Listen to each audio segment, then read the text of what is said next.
Bonjour à tous, cette vidéo pour compléter le cours sur l'expression de cos n θ en fonction de cos θ ou de sin n θ en fonction de sin θ.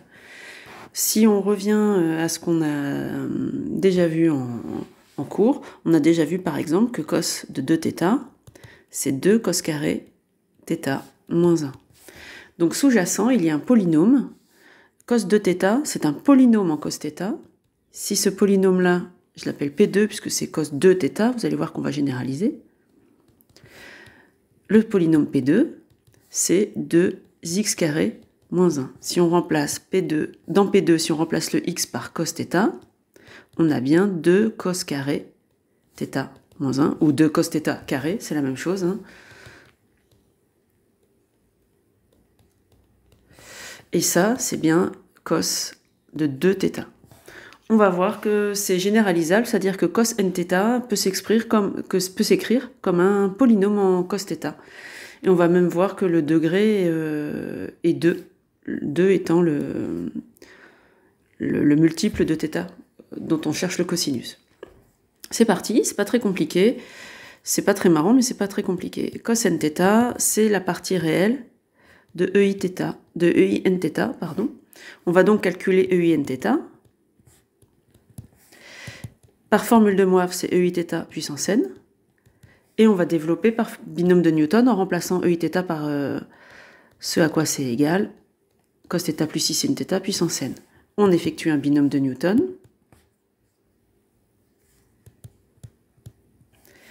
Donc ça va donner une somme. Et là, il faut choisir qui va être à la puissance k, qui va être à la puissance n moins k. K allant de 0 à n. Donc je vais choisir pour que ce soit moins compliqué, que ce soit i sinus θ, puisque les puissances de i c'est déjà assez compliqué comme ça. Donc je mets une puissance simple. Et en revanche, à cos θ, j'affecte la puissance n-k. Je me retrouve avec une somme. Je vais séparer en disant il y aura les i puissance k, sinus puissance k θ, cosinus n-k θ. J'ai juste séparé ici i puissance k, sinus θ puissance k. Je complète. Et donc ça c'est toujours EI n θ. On n'oublie pas qu'on cherche ça à partie réelle. On réfléchit un tout petit peu et on regarde les puissances de i. On en a déjà parlé ensemble. Les puissances de i, elles sont périodiques de période 4. I puissance 0, ça fait 1. I puissance 1, ça fait i. I puissance 2, moins 1. I puissance 3, ça fait moins i. I puissance 4, on est revenu à 1, etc. Donc on voit qu'il y a une périodicité de 4. Ça, c'est déjà une première chose. Mais surtout, deuxième chose, on s'aperçoit que les puissances paires sont des réels. Alors que les puissances impaires sont des imaginaires purs. Donc ça veut dire qu'ici, quand on calcule les termes, on regarde le terme d'indice k égale 0, on va avoir un réel. Le terme d'indice k égale 1, i puissance 1, ça fait i, on va avoir un imaginaire pur. Le terme d'indice k égale 2, i carré vaut moins 1, donc ici ça va être un réel, donc tout ça, ça va être réel. Et ainsi de suite. En fait, si je résume, un terme sur 2 est un réel, un terme sur 2 est un imaginaire pur. Et donc pour obtenir la partie réelle, je dois réunir les termes qui se trouvent un terme sur 2. En fait, ce sont les termes d'indices pairs qui sont réels. Donc on va séparer en deux parties les indices k pairs et les indices k impairs. C'est parti. Je pourrais très bien extraire les termes d'indices pairs, mais je vais faire le calcul en entier, ce qui vous permettra en exercice tout seul d'obtenir sinus n θ en prenant la partie imaginaire. Donc ici, je vais séparer, je vais dire qu'il y a les k allant de 0 à n, mes k pairs, de ce truc-là, que je vais appeler AK dans un premier temps, parce que j'ai pas envie de le recopier. Et puis, de l'autre côté, les k qui sont impairs. Ok ? Mon but, c'est que vous constatiez que cette partie ici va être réelle, cette partie-là va être imaginaire pure, et donc va me permettre d'avoir le complexe EI n θ sous la forme algébrique, et d'en extraire sa partie réelle qui sera cosinus n θ. C'est parti. Comme k est pair, je vais lui donner un nom, ici dans cette somme, puisque k est pair, je peux appeler k égale 2p. Donc je vais bouger ce égal là qui est mal placé. Et pour l'autre somme, je vais l'appeler k égale 2p plus 1. Je peux réutiliser p puisque p va être un indice interne à la somme. Il n'est pas réutilisé, enfin, dès qu'on sort d'une somme, l'indice meurt et donc peut être réutilisé ensuite. Alors, ici, je vais remplacer AK en revanche par la valeur. Donc je vous remontre, hein. Voilà, c'est ça, et je remplace K par 2P.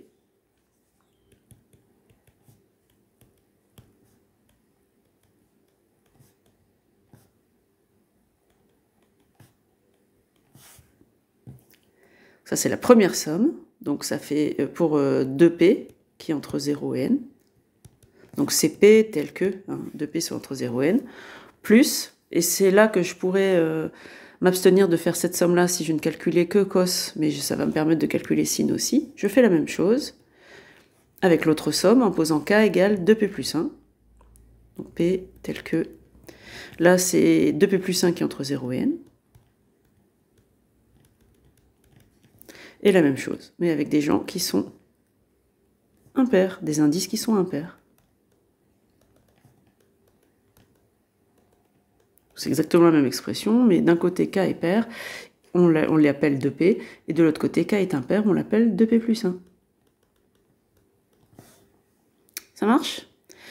Ok, donc je vais gérer les deux sommes en même temps, et je vais faire plein de choses en même temps. I puissance 2P déjà.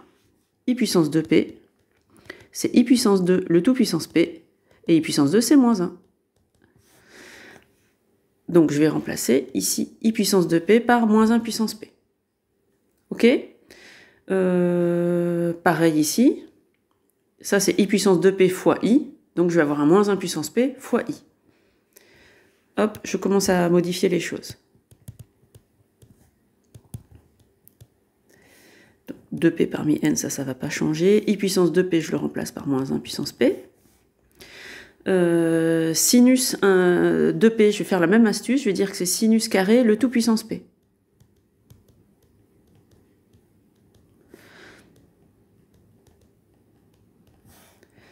Et enfin, ici je vais diviser par 2 et je vais dire que c'est P tel que P est entre 0 et N sur 2. Ça c'est la première somme. La deuxième somme, j'utilise les mêmes astuces. I de P plus 1, je vais dire que c'est I facteur de moins 1 puissance P.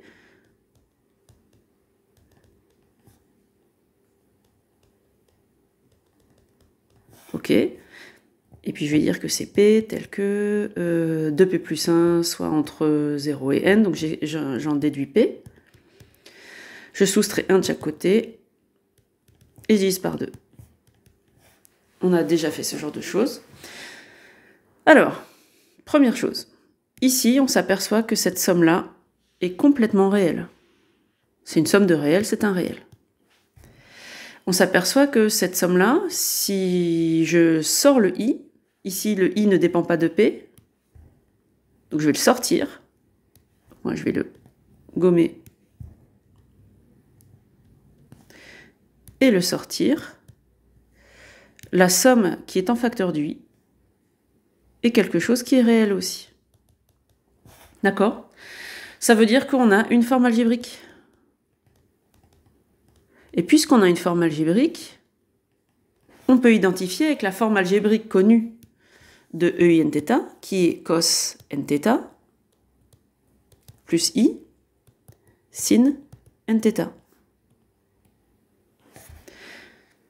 Donc, par identification, unicité de la forme algébrique d'un complexe, cos nθ, c'est cette partie-là. J'arrive pas à voir la couleur, voilà. Et sinus nθ, c'est cette partie-là. Je vais me focaliser sur cos nθ, mais on pourrait continuer de la même façon avec sinus nθ, vous pourrez le faire en exercice. Je vais donc dire que cos nθ